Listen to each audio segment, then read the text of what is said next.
اگر ہمارے پیغمبر یا اسلام نے ہمیں کوئی ایسی بات بتائی ہوتی جو عقل کے اگینسٹ ہوتی, اسلام اگر قرآن میں یہ کہتا کہ 2 اور 2 5 ہوتے ہیں, تو یہ قرآن کے غلط ہونے کی دلیل ہوتی. ہم کہتے ہیں یہ اللہ کا کلام نہیں ہو سکتا, یہ تو گراؤنڈ ریئلٹی کے خلاف بات کر رہا ہے. اگر اسلام یہ بتاتا کہ سورج مغرب سے نکلا کرتا ہے اور مشرق میں غروب ہوتا ہے, ہم کہتے ہیں بھائی ہم تو صبح شام دیکھ رہے ہیں مشرق سے نکل رہا ہے. اگر نبی صلی اللہ علیہ وسلم عقل کے اگینسٹ بات کرتے, گراؤنڈ ریئلٹی کے خلاف بات کرتے, تو یہ آپ کے برحق نبی ہونے کی دلیل نہیں ہوتی. لیکن کچھ باتیں ایسی ہیں جو ہماری عقل سے کیا ہیں, بالا تر ہیں. وہاں ہم شخصیت کو پہلے دیکھیں گے, شخصیت درست ہے تو ہم ان کی باتوں پر ایمان لائیں گے, شخصیت درست نہیں ہے تو ہمیں ان کی باتوں پر ایمان لانے کی اجازت نہیں ہے. پھر وہ کون سی باتیں ہیں؟ جنت کا تصور, جہنم کا تصور, مرنے کے بعد عذاب ہوتا ہے, موت کے بعد کی زندگی سائنس کی دسترس میں نہیں ہے. ہمیں بتایا کہ ایک اور جہان ہے, وہ جہان سائنس, وہ مادی زندگی تھوڑی ہے جو سائنسدان ٹریس کرے گا اس کو بیٹھ کے. آج لوگ پوچھ رہے ہوتے ہیں قبر کے عذاب پہ کوئی سائنسی رپورٹ پیش کرو. میں کہتا ہوں آپ جب سوتے میں خواب دیکھتے ہو, کوئی سائنسدان ثابت کر سکتا ہے کہ خواب میں خوش تھا یا یہ خواب میں کیا دیکھ رہا تھا؟ خواب میں آپ کی اپنی جی خواب میں آپ گولے گنڈے کھا رہے ہو. یہ انڈیا والوں کو گولا گنڈا سمجھ میں نہیں آتا, گول گپے کھا رہے ہو. حالانکہ انڈیا سے ہی آیا ہے گولا گنڈا, مجھے جہاں تک معلومات ہیں. آپ گول گپے کھا رہے خواب میں, آپ نے خواب دیکھا نا آپ پہ کیا گزر رہی ہے. آپ جا کے کسی سائنٹسٹ سے پوچھو گے, سائنسدانوں سے پوچھو گے کہ میں نے خواب میں کیا کھایا, وہ بتا سکتا ہے؟ کہے گا بھائی سائنس جو ہے نا جاگتی حالت کو تو ٹریس کر سکتی ہے, سونے کے بعد آپ کی کھوپڑی کیا کیا دیکھ رہی ہے یہ چیز سائنس کی دسترس سے باہر ہے. مرنے کے بعد انسان پہ کیا احوال آ رہے ہیں, وہ عیش والی زندگی گزار رہی ہے اس کی روح یا تکلیف میں اس کی روح زندگی گزار رہی ہے, یہ چیز سائنس کی پہنچ سے باہر ہے. لہذا اس میں سائنسدانوں سے نہیں پوچھا جائے گا. انسانیت کی ابتدا کیسے ہوئی, یہ چیز سائنس کی پہنچ سے بالا تر ہے. تبھی سائنسدان اس بارے میں پھینکتے رہتے ہیں, مختلف نظریات لاتے رہتے ہیں. وہ ساری تھیوریز ہوتی ہیں, نظریات ہوتے ہیں, وہ حقائق اور ریسرچ نہیں ہوتی. وہ مجھ سے ایک صاحب لاہور میں ملے, وہ ڈاروین کے نظریے انہوں نے پڑھا ہوا, بڑا یونیورسٹی میں پڑھے نا. کہہ رہے میں نے وہاں یونیورسٹی کے ایک پروفیسر سے جو ڈاروین سے بڑے متاثر تھے, ان سے میں نے کہا کہ سر میں اس نظریے کو غلط مانتا ہوں. انہوں نے کہا کیوں؟ کہہ رہے میں نے کہا یہ جو نظریہ 2.5 سال سے نظریہ ہی ہے, اب تک تحقیق سے ثابت نہیں ہوا, میں اس کو کیسے صحیح مان لوں؟ 250 سال ہو گئے, اب تک سائنسدان اس بارے میں یقینی فیصلہ نہیں کر سکے. کیوں نہیں کر سکے؟ انسانیت کی ابتدا کے وقت کوئی سائنسدان موجود نہیں تھا. تو یہاں سائنس اندھی ہے, وہ نہیں فیصلہ کر سکتی. یہاں مذہب نے ہمیں بتایا, کیا بتایا؟ تمہاری ابتدا مٹی سے ہوئی ہے. آدم کو اللہ نے کس سے بنایا؟ مٹی سے. اور ان کی بیوی کو آدم کے جسم سے بنایا, اور دونوں کے ملاپ سے پھر بث منہما رجالا کثیرا ونساء, ان دونوں کے ملاپ سے کروڑوں اور اربوں مردوں اور عورتوں سے اللہ نے دنیا کو بھر دیا. اسلام کا یہ نظریہ سائنس کے اگینسٹ نہیں ہے, بلکہ ایسی بات اسلام نے کی ہے جو سائنس کی پہنچ سے بالا تر. ہاں یہ ضرور ہے کہ اسلام کے اس نظریے کے برحق ہونے پر لاکھوں سائنسی شواہد موجود ہیں. اگر کوئی کھوپڑی استعمال کرے نا تو وہ کہے گا واقعی ایسے ابتدا ہوئی ہے, اس کے علاوہ کوئی اور ابتدا کا طریقہ بنتا ہی نہیں ہے. ابھی اس کے دلائل کیا ہے, میں ڈاروین پہ نہیں جاؤں گا, ابھی میں تو کوشش کر رہا ہوں جو میرا ٹاپک ہے میں اس کو جلدی سے سمیٹوں. تو میں آپ سے یہ عرض کرنا چاہتا ہوں کہ مذہب کبھی بھی عقل کے خلاف بات نہیں کرتا. ہاں کچھ باتیں ہمیں لگتی ہیں عقل کے خلاف, وہ کسی پڑھے لکھے سے پوچھیں گے تو بتا دے گا بھائی یہ عقل کے خلاف نہیں ہے, یہ کنایات ہیں یا مجاز ہے یا مثالیں ہیں, یہ وہ عقل کے خلاف نہیں ہے. تو اعتدال کا راستہ کیا ہے کہ جہاں آپ کی عقل فیصلہ کر سکتی ہے وہاں فیصلہ کس سے کرواؤ؟ بولو, عقل سے. لیکن جو چیزیں آپ کی عقل سے بالا تر ہیں وہاں کس سے فیصلہ کروانا ہے؟ بولو نا بھائی, اللہ سے فیصلہ کروانا ہے.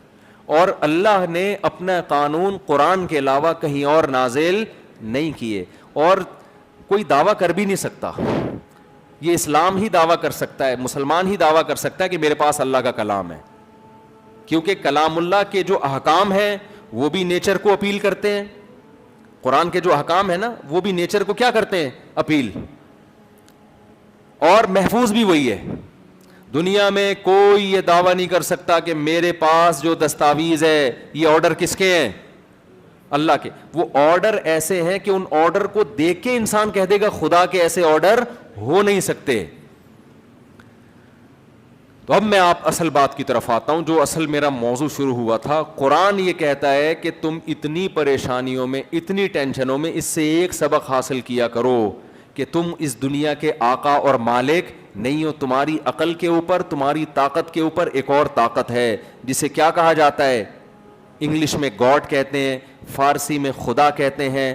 اور جو قرآن نے خود اس رب کا نام رکھا, وہ نام کیا رکھا؟ اللہ رکھا ہے. سمجھتے ہو کہ نہیں سمجھتے؟ تو ساری ہماری کاوشیں اور طاقتیں وہ کس کے تحت ہیں؟ اللہ کے. تو ہم نے اللہ سے آگے نکلنے کی کوشش نہیں. آج مسئلہ یہ ہو رہا ہے کہ جو عقل پرست لوگ ہیں وہ اللہ سے آگے نکلنے کی کوشش کرتے ہیں.